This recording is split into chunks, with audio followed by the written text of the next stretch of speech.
Okay. Well, it's my very great pleasure to welcome you to this series of talks. We acknowledge the lands and the elders of the lands on which we're speaking and on which you are all based. But I'd like to first introduce Dr. Giovanni Arca, who was one of our wonderful group of graduates who presented a wonderful doctorate in 2019 at Monash under the supervision of Dr. Ian Mabbott and others. And his background is in studies on Indo-Tibetan culture, religions of the Far East. His research is on various issues, Western cultural transfer on the Indo-Tibetan religious culture, the misinterpretation of Tantric Buddhist iconography, and neurocognitive studies of meditational experiences. So he is published academically on the origins of Mahamudra, the influence of Western esoteric currents on Tibetan religious traditions and beliefs, and he's published in a non-academic way on topics related to Buddhism and Tibetan medicine as editor and author. His last non-academic publication this year has been within a multimedia project funded by the Italian Ministry of Cultural Heritages and Activities, for which he has authored a 45-minute podcast on the tantric transformation of physical items and structures into sacred religious objects. And these are available also on Apple Podcasts and SoundCloud. Very impressive, clearly on a higher level than technically where I am, but many thanks. Giovanni, we look forward to you're going to speak to us on death and birth in Buddhism, the circular motion of illusion. Over to you. Thank you, Constant.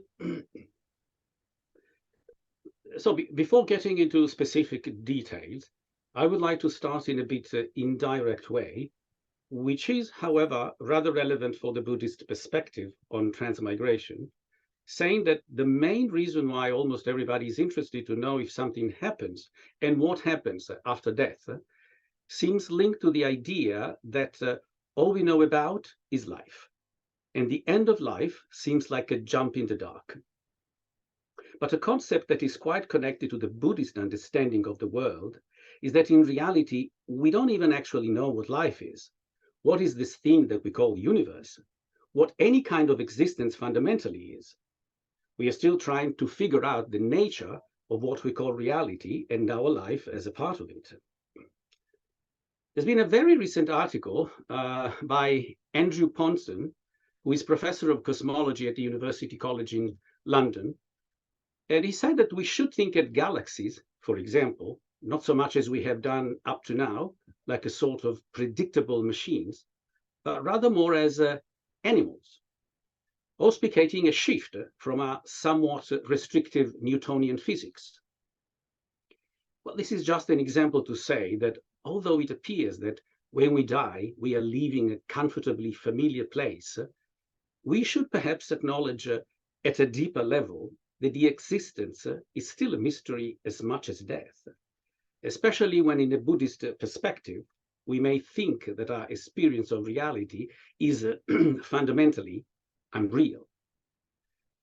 So this talk is about Buddhist perspectives on the after death, but much of what I will mention from Buddhist sources has a highly transcultural value and can contribute to a general investigation about the nature of reality and the self. And I will address this mainly in the first part of this talk. So, what is first of all important to say in terms of a general Buddhist approach to the topic of death and rebirth is that this investigation cannot be separated from the question, who and what does actually die? This means that in Buddhism, as well as by ordinary logic, any possible attempt to answer this question mainly depends on defining if and what kind of self exists, how existence itself is perceived, and if this perception allows for any possible assessment of what we call reality, or if it does not. So in the time I have, I will try to provide some insights and reflections on how these topics have been discussed in a general Buddhist perspective, and how they connect to death and rebirth. You will see that I will often refer to some analogy with modern physics. Those who study or are more familiar with Buddhism, and especially Tantric and Vajrayana Buddhism, know that this is not uncommon, and it has actually become almost trendy in the last few decades. I'm not doing it because it's trendy, but because there are really impressive points of contact between many concepts present in Buddhist philosophy and cosmology and physics. In particular, the quantum theory and the wave and field theories. You don't have always to be a mathematician to understand the basic notions of these theories. And the way and the pace these frontiers are expanding are also offering new perspectives and definitions which can widen the ones already present in the language of religious and philosophical studies. I hope there will be further opportunities in this regard in the second part of this seminar series to present the scientific analogies within the topic of death and rebirth.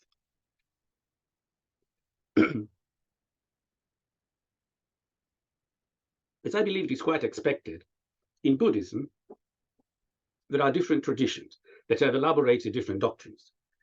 But if there is an element that provides them with the common ground, is precisely the concept of rebirth. It has been said that Siddhartha Gautama, who is generally known as the Buddha, simply adapted to the cultural environment of his own times, and that rebirth might actually be only a shortcutting and perhaps a superfluous element in his teachings. But this contradicts the fact that the various religious systems at that time had very different ideas on the after death, the spirit, karma, and rebirth. So there was not at all a homogeneous religious environment to which one could actually choose to conform. When Siddhartha Gautama was very directly asked in the Ananda Sutta, in the Samyutta Nikaya, if anything like an individual self existed, he simply did not answer. In another much later sutra, perhaps written by Hasvagosha in the 1st or 2nd century CE, rebirth becomes directly connected to the illusion of a self, although this too was considered kind of an unnecessary and misleading conceptualization. The question of whether or not, and to what any possible extent and perspective, Buddhism recognizes the existence of a self has animated a never-ending debate, which is still alive nowadays. There are different reasons why this question is still open. One reason is related to the apparently neutral approach of Siddhartha, who generally adopted an apophatic and elliptical way of speaking in that regard. And in a famous dialogue with his disciple Ananda, he says that he does not want to provide a response because that would either support the view of an eternal soul or the materialist perspective, or it would simply confuse people.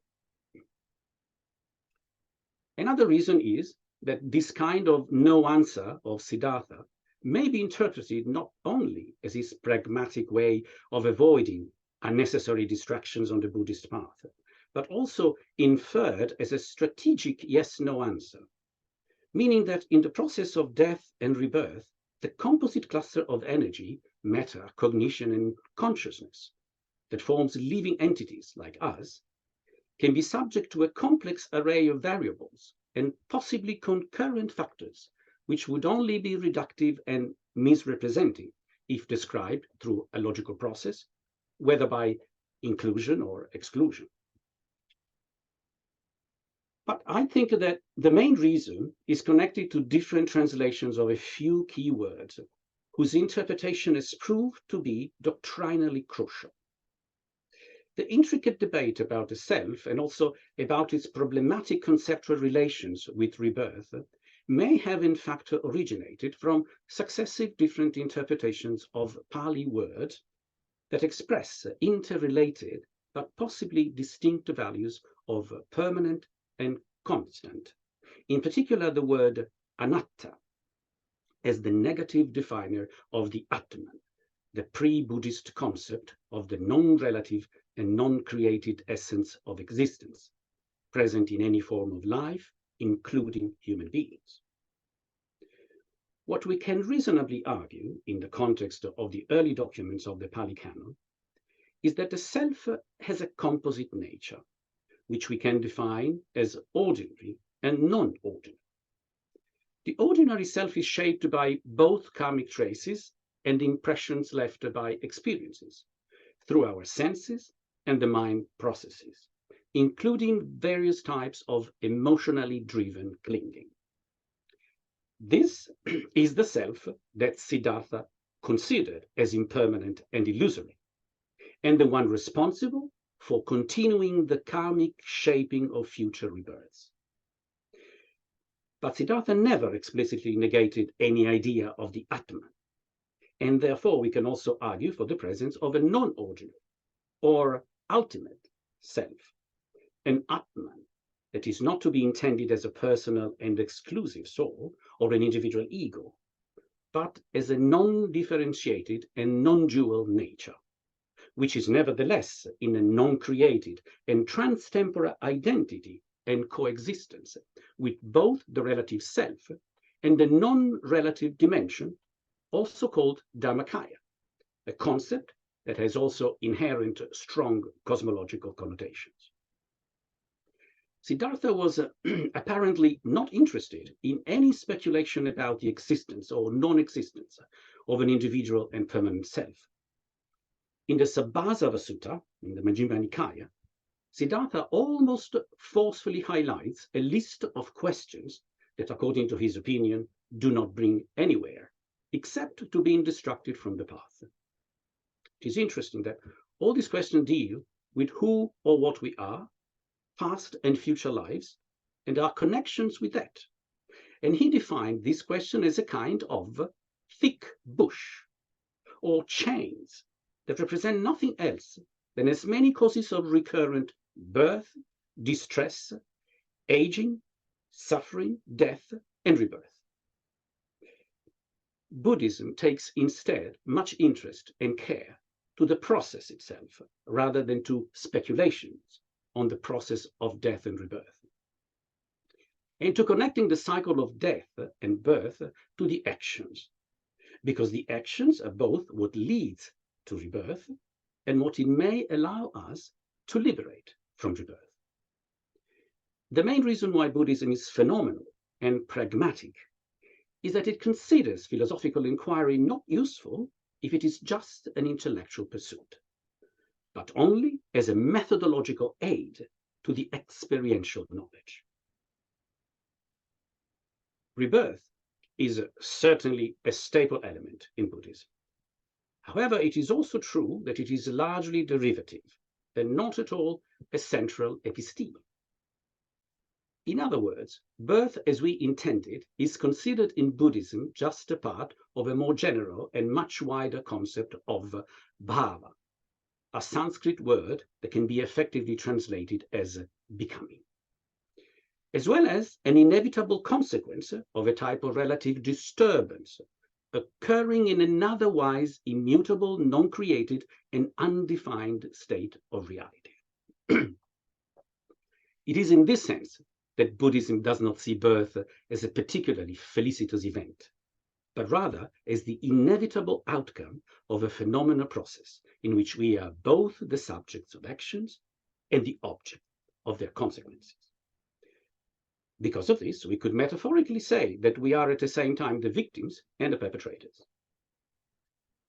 This concept of birth, however, does not apply only or even mainly to living beings, but it must be also intended more broadly as a cosmological constant of change, a becoming whose interrupted coming to be forms the phenomenal existence at large that can be seen and experienced at different levels, and of which we ourselves are a part. In a Buddhist perspective, birth can be identified with relative existence, intending any birth, those of a living cell, a baby, a planet, a galaxy, or the universe itself, all living or not living, cognizant or non-cognizant forms of existence that have somehow started, that had a kind of birth, and that inevitably will have an end, and so will die. In order to correctly consider any analysis of birth, death, and rebirth within the Buddhist context, it's important to understand that there are two equally valid and central points in Buddhism, both also points of origin of the Buddhist teachings. One is doctrinal, educative, and pragmatic. The other is immanent and can be defined as ineffable, meaning that cannot be expressed or described with ordinary means of communication. The first central point is what Siddhartha Gautama identified as suffering. And it is a factual starting point of what is called the Buddhist path, which is nothing else than a proactive engagement in knowing more about ourselves and the existence of which we are a part, according to the early teachings of the historical Buddha and their doctrinal and psychophysical expressions, including many kinds of yogic psychophysical techniques. The second central point is instead an inexplicable, non-dimensional, non-phenomenal, and non-temporal potentiality, which is nevertheless inherent to all possible dimensions, phenomena, and time. Thoughts cannot grasp it, words cannot describe it, but despite the resemblance with the qualifications of the divine Abrahamic entity, it is not God, but nevertheless the absolute fundament of all relative and phenomenal existence. Rebirth has become one of the most popular topics of the Buddhist socio-religious narrative. But Siddhartha Gautama was very pragmatic and constantly referred to the law of cause and effect, implied in the already ancient Indian concept of karma, which entails the idea of the interdependence of every phenomenon. This doctrine can also be well related to the concept in modern physics regarding the interdependent and co-generating chain of matter and energy. And in fact, Siddhartha always directed his audience to the concept of becoming, which produces a kind of friction, a stress, generally defined as suffering, as a consequence of being ignorant of the non-generated and undivided nature of reality. That life brings stress, suffering, is indeed a cardinal concept in Buddhism, and it is strictly connected to any possible dimension and form of rebirth. So this stress is determined by actions, but not only in a moral sense, and not restricted only to the actions of living beings, but also as a more universal principle of motion, of any expression of kinetic energy involved in any kind of becoming, including birth. So the concept of suffering, upon which all the Buddhist edifice is founded, cannot be interpreted in an only restricted everyday sense. The roots of this concept run deep into the meanings of attachment and desire, which run even deeper into those of illusion and relativity. Its ramifications extend to the world of physical processes and to the causal engine of interrelated phenomena, which is in turn linked to the concept of karma, to the equivalent laws of cause and effect, the perceived reality, and the elusiveness of energy forces and fields, well known, for example, to modern subatomic physics. The Pali and Sanskrit word dukkha, which is usually translated as suffering, is actually directly connected also to a relevant meaning of imbalance, an instability, which is the indispensable condition for the creation and multiplication of subsequent phenomena. Something similar to the idea of chaos, which was already known to Aristotle and is largely considered today in many disciplines and models. When you say creation, in this case, it's not intended as a positive event, but just as an imbalance, which manifests its resulting phenomena on every scale, from the physical cosmos to the human and any other form of existence. Taking another example from modern physics, it seems very much like the state found in early quantum fluctuations, which now seem progressively more at the origin of our own physical universe. According to Buddhism, death is just another experience, and generally not the end of experiences. Just like birth is an experience of aggregation of basic elements forming a new life, death is an experience of dissolution, of disintegration of those elements. And the whole cycle of death and rebirth is a series of countless variations of phenomenal relative experiences.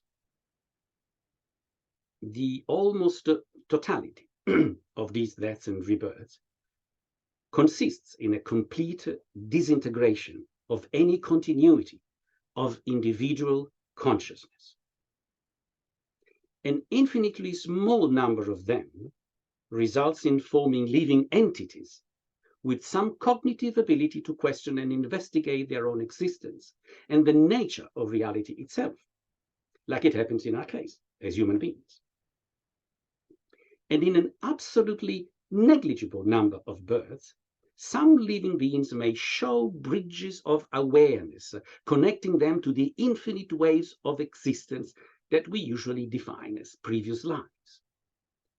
According to Buddhism, Siddhartha Gautama was one of these latter individuals, and some highly qualified Buddhist practitioners, as well as other rare individuals, are also deemed capable of having different degrees and quality of awareness of elements connected to the previous forms of existence, which for them are still consciously present and contributing to their birth at the time of their own new biological conception. According to Mahayana teachings, those who have gained control over the process of death and rebirth can choose to be reborn to benefit all sentient beings. But this last thing is a specific topic that would require much, much more time than we have today, just to be at least generally outlined. So, the whole process of death and rebirth has been the object of extensive elaboration in later doctrinal developments. And it finds its most complete expression in the Vajrayana tradition of Tibetan Buddhism. In the West, this is mainly known through a body of teachings that become famous with the name of Tibetan Book of the Dead.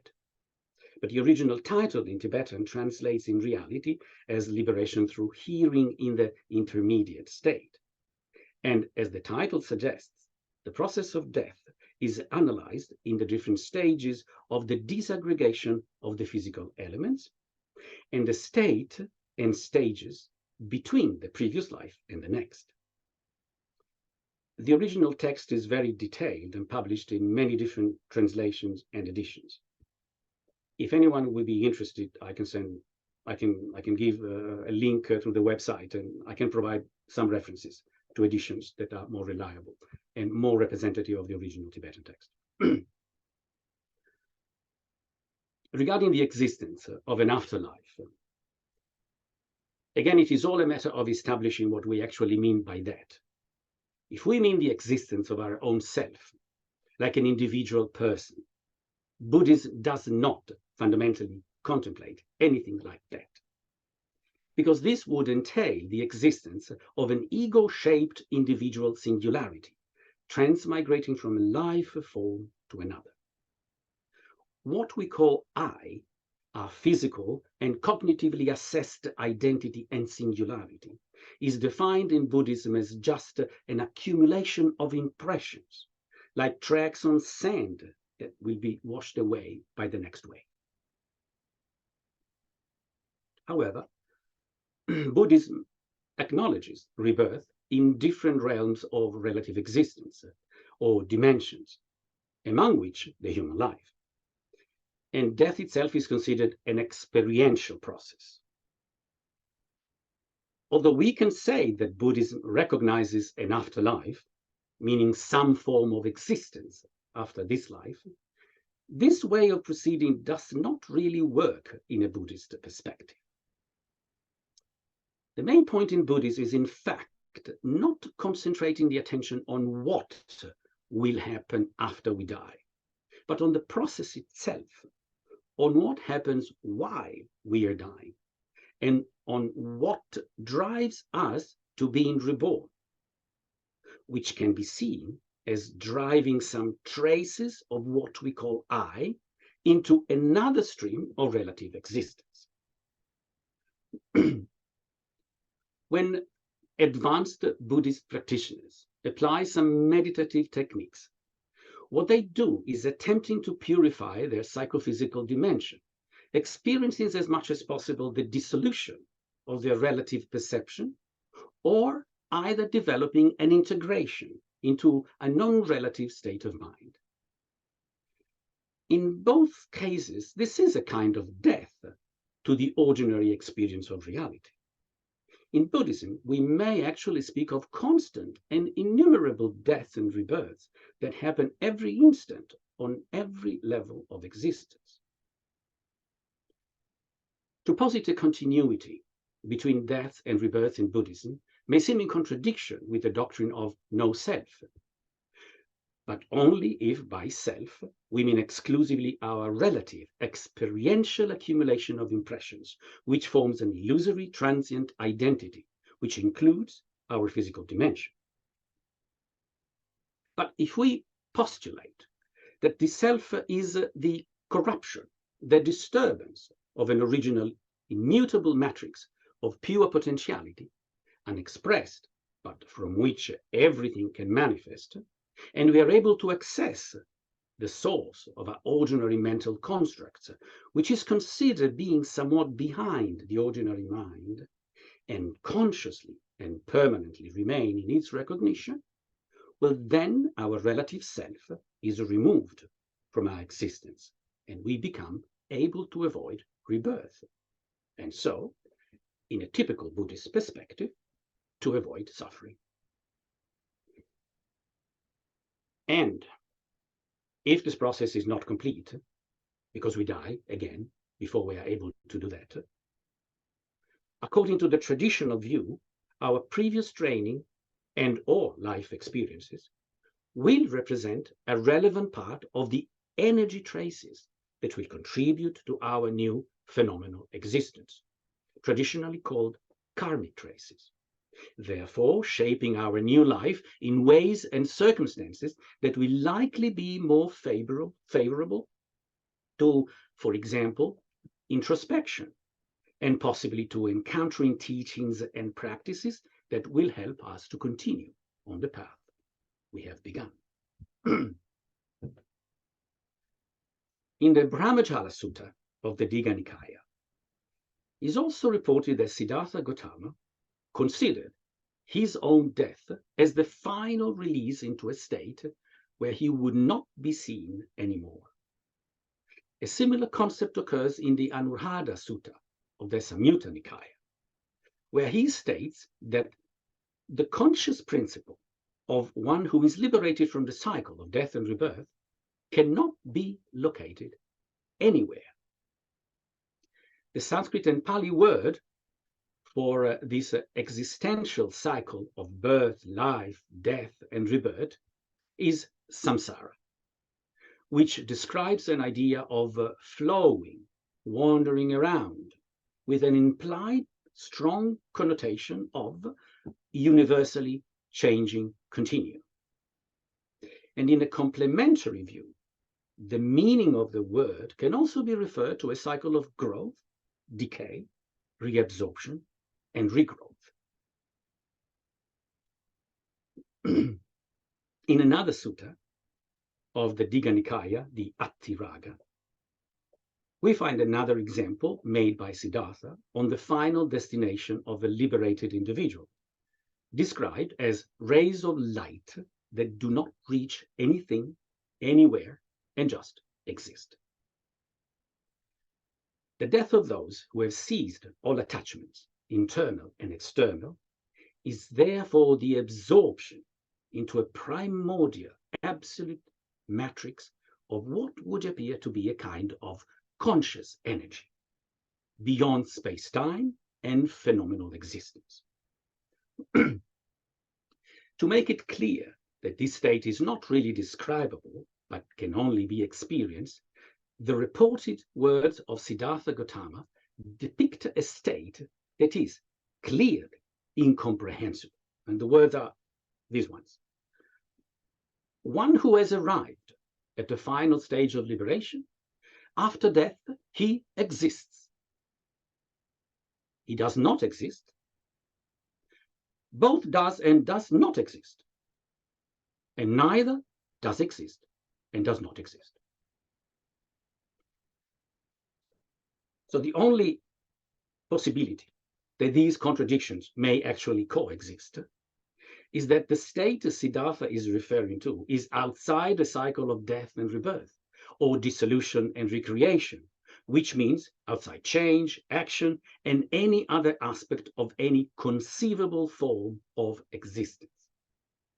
This can only be classified as an undifferentiated, undefinable, and existential coincidentia oppositorum, where the laws of the observable or conceivable universe are not valid.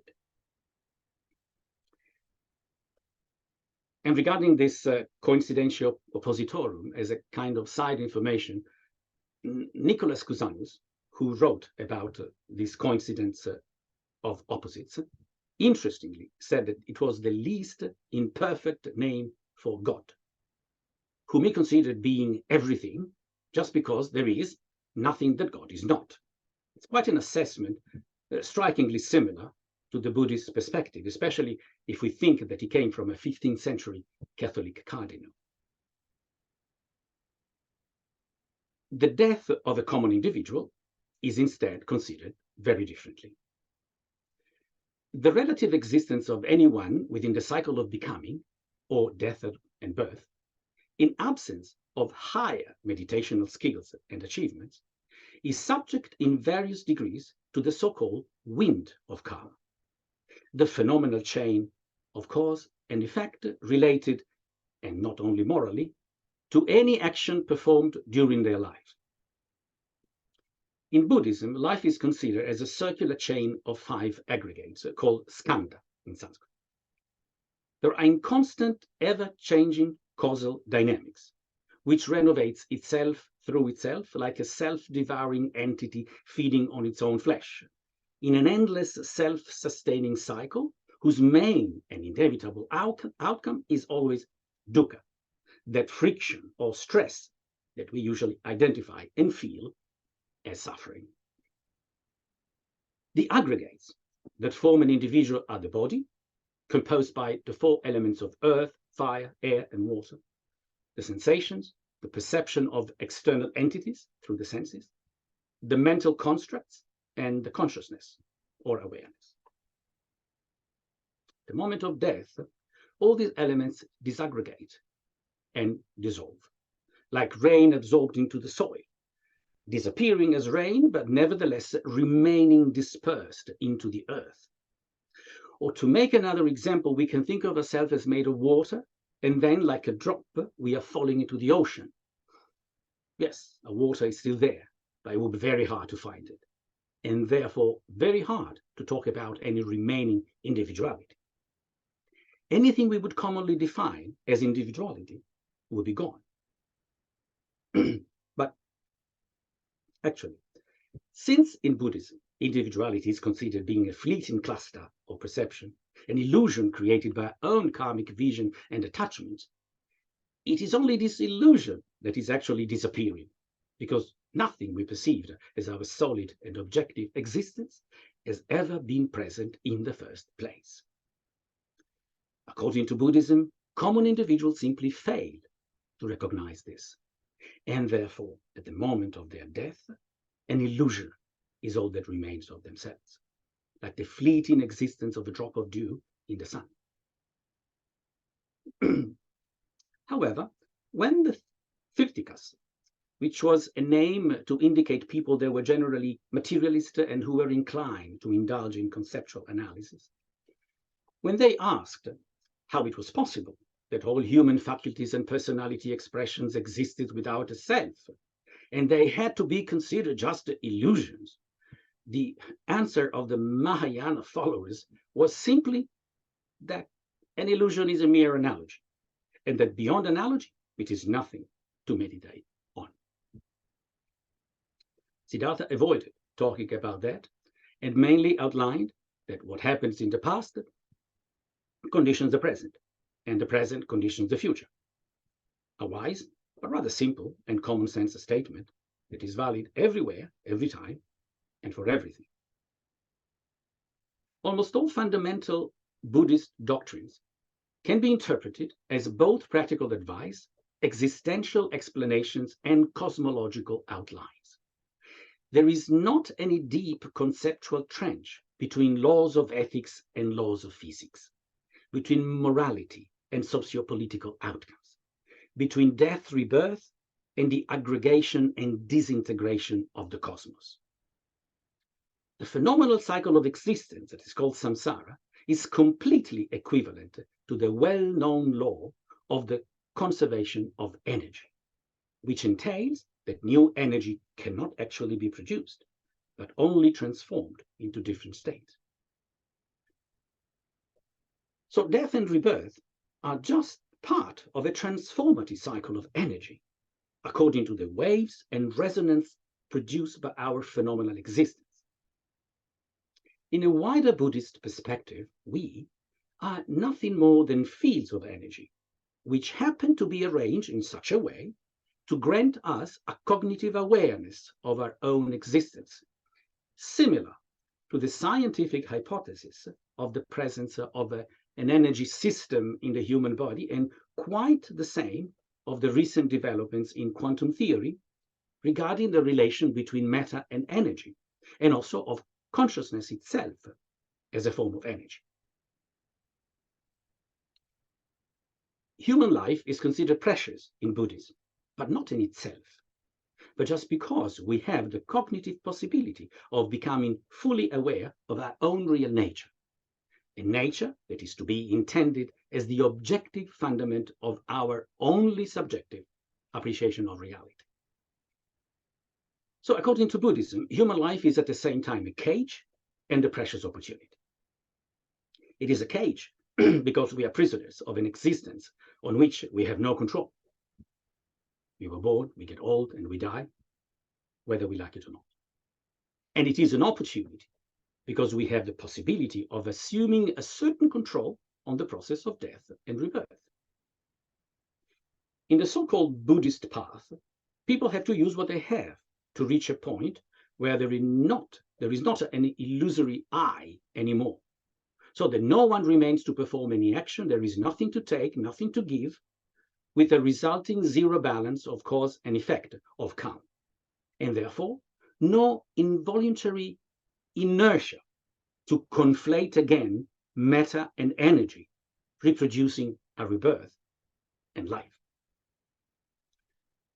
This is the necessary Buddhist epistemological background against which we need to consider death, what happens after death and rebirth. This has too often been compared to a kind of annihilation process. And the reason is that what has been considered for that assessment is only the relative self, the one which usually really dies, at least on a conscious level, although leaving traces that shape the following forms of existence. Again, all is very similar to how energy and matter work, but it shouldn't be a surprise, because in the end, we're also made of matter and energy. So I think that it's possibly becoming clear now, hopefully, that Buddhist traditions agree on the fundamental idea of one but double-layered existence. One layer is relative to what we perceive in our ordinary life, a kind of immense and ever-changing kaleidoscopic display of phenomena projected on an intricate background of time and space, where cause and effect create an uninterrupted chain of deaths and rebirths according to the karmic reverberations of all actions. And the other layer is an absolute non-conditioned existence. But the two layers of existence, absolute and relative, are not really separate. They are not in any relation of anteriority or posteriority, but are completely coexistent, and, so to speak, interspersed. They're obviously different, since one is absolute, because immanent and non-generated, and the other is relative, because manifest and interdependent. But they are inseparable, because the absolute existence has an inherent, infinite, and timeless potential, and the relative existence stems from it like a reflection is generated by a mirror.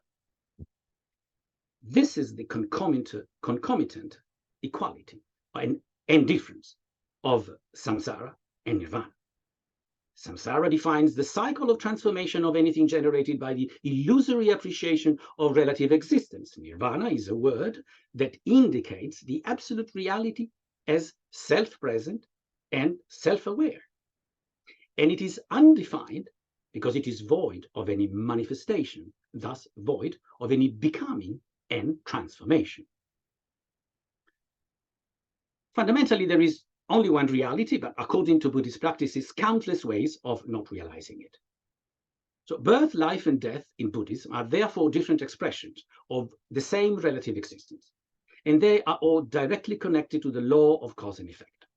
But the law of cause and effect is also conditional to the presence of time, because it can only be applied to action, not to a static and immutable state, which would be timeless because there would be no change, no movement, no action, no karma. But because birth, life, and death are actions that occur in a space-time continuum, it would be illogical to think that birth leads to life, life leads to death, and death does not lead to anything, which in Buddhism would in fact be considered a misconceived, materialistic, and nihilistic perception. Buddhists use the word relative, referring to our existence, because it is interdependently originated, developed, consumed, and rekindled, like the dying flame of a lamp that has no more oil, that is transferred to another completely full lamp. The flame continues to exist, but on another lamp with other oil, which is a metaphor of rebirth used in the Milinda Panya Sutra of the Khuddaka Nikaya, which does represent a sort of continuity after death, albeit in a possibly counterintuitive distinction between what we have usually translated as transmigration on one side and rebirth on the other. The pivoting element in the metaphor is in fact a distinction between two words, sankamati and patisandhati. The first one, sankamati, is related to the meanings of going beyond, being transferred, and to possibly earlier acceptations of joining, going together, with semantic affiliation to ideas of bridging and going from place to place, all of which has generally been rendered in many Western languages with cognate words related to transmigration or reincarnation, which in the common usage is generally considered a synonym of metempsychosis. Transmigration, though, is a more general expression, meaning moving across places, while metempsychosis contains the Greek word psyche, psyche, which historically has been connected to ideas of individual spirit or soul. So because the word transmigration is commonly used as a synonym of being reborn and as an equivalent to metempsychosis, which usually entails the transfer of a spiritual individual singularity, as in the Abrahamic concept of the soul, it is common practice to avoid it in a Buddhist context and use rebirth instead. The other word of the dichotomy present in the Milinda Panya Sutra, patisandhati, conveys instead more specifically an idea of renovating, and it is usually translated as being reborn and considered a later synonym of another word, punabhava, expressing the idea of rebecoming, meaning rebirth in the sense of a renovated, regenerated existence. In the Milinda Panya Sutra, the Greco-Bactrian king Milinda, or Menandros in Greek, roughly 350 years after Gautama Siddhartha, asks if it is possible being reborn but not transmigrated, that is respectively being renewed without implying a complete transfer of a previous existence. In other words, to undergo a process of patisandhati, rebirth, without going through sankamati, transfer. And the answer is yes, it's possible, because when we transfer the flame, we do not transfer everything, but only what we could define as the most meaningful element of a lamp, the flame. If we go a little deeper in the metaphor, we can also say that the flame is somewhat undifferentiated, differently from the lamp, which can be made in different materials and style. And the flame connects also to the concept of a shared fundamental reality, like the element of fire is the real nature of all singular flames. But in any case, each flame comes from a specific lamp and not from another. And once this has happened, it is a fact that cannot be changed, like the personal relative existence of each one of us. So we have seen that in Buddhism, birth is the perceived separation from an undefinable and undifferentiated continuum of infinite potentiality. According to the Samyutta Nikaya, in a sutra on the analysis of the dependent origination of the relative existence, Siddhartha says that birth has to be intended as not only the event of being conceived and delivered, but in any sense that relates to come into existence, manifesting quality and quantity, a perception and sensory perception in any form of being, including but not exclusively what we define as life. Birth is therefore identified as a more general coming into action, becoming entangled into the net of relative perception that we call reality. It is the Maya veil, a show that is not fundamentally real, or whose reality is only relative to our limitations. It is in this perspective that death and birth are not more real than anything else in the show, although they are very real for us, until, according to the Buddhist view, we become completely aware of this not only as a mental construct, but in such a profound way that we are able to be integrated in the dimension of absolute existence that is traditionally called nirvana. Considering death and birth in Buddhism as only or mainly referred to living beings would be no less a mistake that it would be considering the beginning and end of heart beating without the body to which the heart is connected. Birth and death are inherently present in everything, inhaling and exhaling, the seasonal cycles of nature, the waking and sleeping state, and so on. So we and the life we see are a part of this process, and it is the process itself that represents in Buddhism the only fundamental and universal constant of the relative existence. It is through this lens that the process of birth, death, and rebirth is considered. The Buddhist cycle of death and rebirth does not essentially have a universal eschatology related to the individual. Since there is no real eschatos, that is, no final destination or time. Everything that falls under the perception of the senses, including cognition, is considered void of objective existence, and therefore is nothing but a dance of projected shadows, a bit like what happens in the famous Platter's allegory of the cave. But there is an infinite of relative eschatos, moving incessantly from time to time, from cause to effect, from birth to birth, energy producing masses and masses releasing energy. This constant change is what relative reality is, and it is this constant that defines the action, the karmic energy, which is what essentially fuels rebirth. That is also the cosmic energy, engine of the reality as we know it, of what samsara or relative existence is. Nothing is beyond that as a kind of separate place, a better or worse spiritual dimension, but everything happens within the coexistence of samsara and nirvana. That is within the motional on one side and the motionless infinite potentiality of the absolute primordial and uncreated condition on the other. Death and birth are once again nothing else than an aspect of the cosmological becoming, a constantly moving process of change. In a non-monotheistic and non-creationist perspective, like the one present in Buddhism, asking if there is life after death is actually a question full of questions. For one, it implies that death is somehow not real, that is not really the end of life. And this may also dangerously blur the distinction between the two phenomena, often reducing everything to a kind of moving from one house to another, the next one possibly more comfortable than the last. And secondly, it does not define what life is, neither before or after death. And three, it may lead to question if might there be any unidentified kind of life also before any birth. Because if we posit some sort of life after death, why should we discard the idea there might be life also before birth? It is evident that the weak point in all these suppositions is mainly not defining what life is. According to different definitions of life, we will have different answers. So if we are talking about biological life, we can certainly see that the process of death entails our dissolution as biological entities. From a materialistic perspective, that's simply the end of the line, as our conscience is considered exclusively linked to our neurocerebral activity. Buddhism considers instead that the cerebral mind is the psychophysical manifestation of a form of energy that is the source of the phenomenal existence, including our body and mind. And this is another topic that it would take really too much to go into the detail. I'm trying to skip something here because it's late.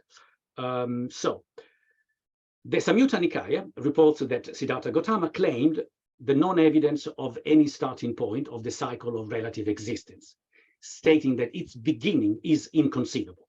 The latest hypothesis in modern cosmology also contemplated the possibility that the universe itself might be infinite, a hypothesis that bears the consequence that time might also be infinite, which is equivalent to say that it exists only relatively and subjectively. To conclude, the relative existence of almost infinite lives, deaths, intermediate states, and rebirths in the Buddhist cycle of creation and disintegration, or birth and death, or samsara, can be further imagined as a circular loop of points, where each point represents an event, an action, or any living entity. Every point follows a relative temporal trajectory.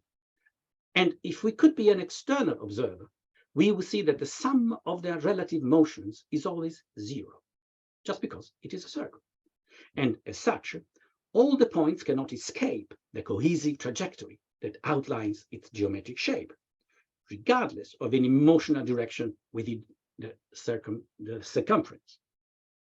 A practical example of this is a runner on a circular track, who the farther he gets from the starting point, and the closer he comes back to that. But because the value of any point in the circle, or quantity and quality of any entity, is relative, it is also potentially infinite, as well as any relative distance we may assume between each point, and this makes the circle potentially infinite too. So this might be another description, more graphic and geometric, of the Buddhist cycle of death and rebirth, as a self-contained trajectory in which whatever we and our fellow living beings do, it's like we were always running in circles, like riding a cosmic merry-go-round, until we step out. And in that moment, according to Buddhism, we realize we were living in a self-sustaining illusion. And this is called, in fact, realization.